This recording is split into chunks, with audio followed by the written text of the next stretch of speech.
Hey everybody, Sam from Green Hills Guitar Studio here, back with another 5-minute lesson. As always, these videos are based on actual questions I get from actual students when I'm teaching guitar lessons here in Nashville, Tennessee at Green Hills Guitar Studio. Okay, this week's lesson or question was about the CAGED system. Oh man, this comes up all the time, the CAGED system.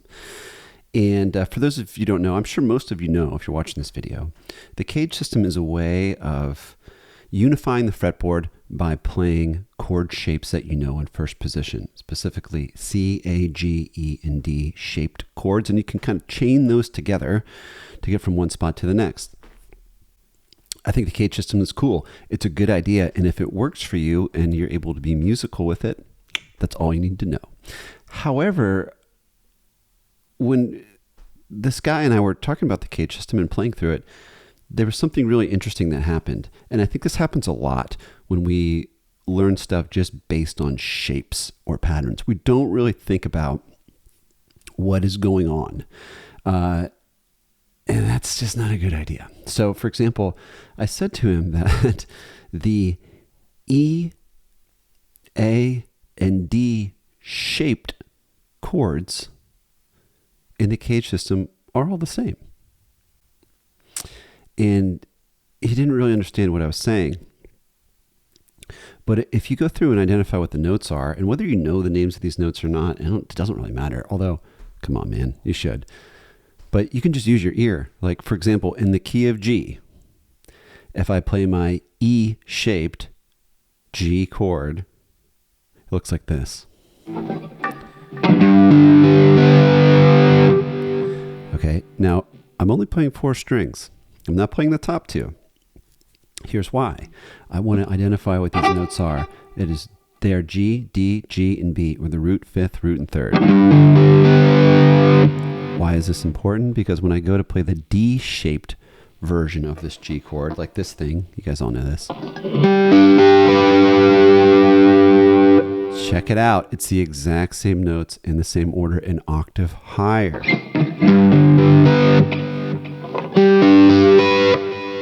Cool. And if I play my A-shaped G chord all the way up here, the 10th fret, check it out. I'm only playing 4 strings again. Same notes, same order. This is huge because if you're playing licks based out of a chord shape, this is the quickest way to develop language on the guitar in different places. So if I can figure out the fingering for a lick down here in my E-shaped G chord, which is what I played at the beginning of the video. Let's see if I remember it.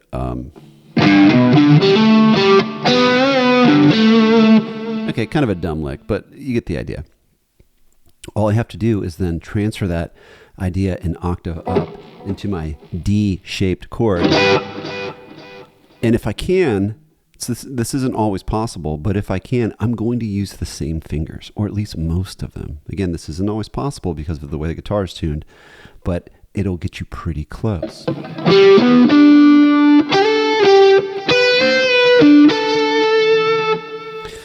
That's going to be almost the exact same fingering for our G shape. I'm sorry.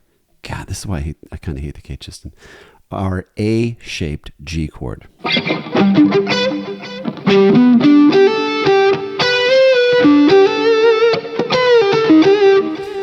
All right, so what that means is if I learn a lick out of a chord shape, which, by the way, pretty good idea. If I'm playing it out of my E shape, I can easily play it out of my D shape. It's just an octave above, so it's 4 strings and then another set of 4 strings. And if I'm playing it out of my A-shaped G chord, it's also the same lick. It's the same fingering. It's so easy. And by the way, the G and the D in this case, shaped chords. Oh, God. The A and D shaped G chords, God bless, are exactly the same thing. On paper, they're the same thing. They just live in a different spot. Okay, so I think that concept is really important, and I've been amazed by how many people don't pick up on that. Right? The CAGED thing is super cool, and I think, again, whatever is going to allow you to get around the guitar and make music is what you should do. There's not much more to say about it than that. But by going a little bit close, digging a little bit deeper, looking a little bit closer at these things, you'll see that it's the same stuff. And by the way, the two remaining shapes, the G shape and the C shape, are also the same thing, right? Here's our G-shaped G chord. Weird. Cool. And here's our C-shaped G chord. Same thing an octave up. You can also play that here if you want to think of, I don't know, the top half of your E-shaped G chord or an F-shaped G chord. This is where the CAGED system starts to break down for me personally. I'd rather just learn where the triads are at. But knowing that those are all the same shape, learn a lick out of one of those shapes, like, I don't know. Here's a generic lick.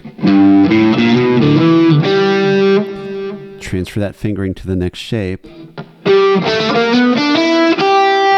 Here it is, the same shape in different place on the guitar. I'm going to use the same fingers. I'm going to start with the third finger.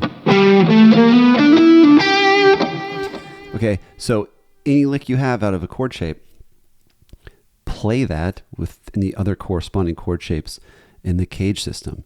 So they don't all have to be connected, right? So I use my E shape, then my D shape, and then also my A shape in the key of G. Those are all G major chords to play that lick. And then my G shape and my C shape, and then I don't know, it's like the top of the E shape or F shape. But the point is, it's all the same. So the quickest way to be able to create a lick and then be able to play it in multiple places on the guitar, which is what we all should want to be doing, that's kind of the guitar superpower, is realizing that these are the same thing. Again, this all kind of boils down to the same idea. When we don't need to see all 6 strings, really I would look at less, 4 or 3. That's all you're going to need to put a lick together, and then just move it up an octave. Okay, I hope that's helpful. Again, it's been shocking to me how many people have not quite made that observation about the CAGED system. So play a lick in one of your CAGED shapes and transfer it to the other ones that have a similar structure. Good luck.